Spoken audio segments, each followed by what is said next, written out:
Bernardo, dalangin na sana ngayong taon ay maikasal na siya kay Alden Richards. Sa Lauoy, syempre excited na ang lahat na mangyayari nga ang isang magandang pagkakataong pinakainabangan at pinakadinarasal ng taong bayan. Sabi nga ng dalaga na nararapat lamang na masubukan na niya ang pangalawang yugto sa kanyang buhay bilang may bahay ni Alden Richards. Halano, syempre, nasasabi lamang ito ng dalaga dahil sadya nga naman na tunay niyang minahal ang gwapong aktor na si Alden Richards at ito lamang ang pinakaninanais ng dalaga na sana'y wag nang magbago pa ang kung anuman ang kanyang mga desisyon sa buhay. Pag-ibig kasama ang gwapong aktor na si Alden Richards. Opo, sadyang ito na lang talaga ang makapagbibigay kasiyahan sa puso ng kanilang milyon-milyon na mga taga-subaybay. Kahit ano pa man, ang mga magiging desisyon ni Alden at Catherine ay malaki pa rin umano ang puntos ni Alden na sana'y maging maisakatuparan na ang hakbang tungo sa pagkakatuluyang pinakahinahangad ng binata para sa dalaga.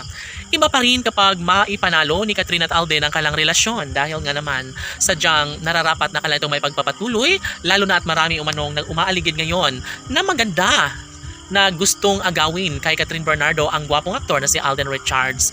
Bagamat nangangamba minsan ang dalaga ay kanya na lang umano itong isinaalang-alang ang lahat dahil alam ni Catherine Bernardo na mananatili lamang siya sa buhay sa puso ng gwapong aktor na si Alden Richards. Bagamat malabo pa na may sakatuparan ng isa sa mga pangarap ng mga netizens sa pagkakatuluyan ng dalaga at binata, posible at maaari pa rin na hindi natitigilan at mamahalin pa rin umano ni Alden Richards ang pretty girl na si Catherine dahil ito lang naman ang sa kanya ay nagbibigay kaligayahan sa kanyang mga puso. Iba pa rin umano kapag mapagdesisyonan ng dalaga at binata ang kanilang pagkakatuluyan, nararapat lamang na hindi na magbabago pa ang kalang tunay na damdamin dahil umaasa at masaya na rin umano ang kalang milyon-milyon ng mga tagahanga na sanay darating nga ang tamang pagkakataon na magkaroon ng pagkakatagumpay, na magkaroon ng habang buhay na kaligayahan sa kanilang mga puso. Una sa lahat, deserve ni Catherine at Alden na maisa katuparan ang pag-iisang dibdib, ang pagharap sa altar ng dalaga at binata at mangakong sila lamang ang magmamahalan sa habang buhay.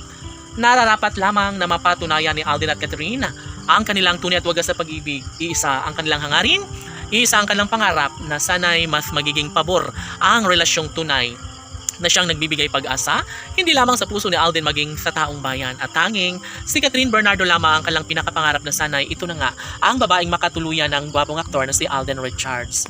Sumpaan, pangako nila sa isa't isa ni Alden at Catherine na sila lamang ang magmamahalan hanggang sa pagtanda, kaya naniniwala ang mga netizens na mapapagtagumpayan rin bandang huli ni Alden at Catherine ang kanilang tunay at wagas sa pagmamahal. Sila ang tunay na nakatadhana at naniniwala ang milyon-milyon na mga tagahanga ni Alden at Catherine na si Alden Richards lamang ang lalaking tunay na iibigin at sasamahan habang buhay ni Catherine Bernardo. Laban!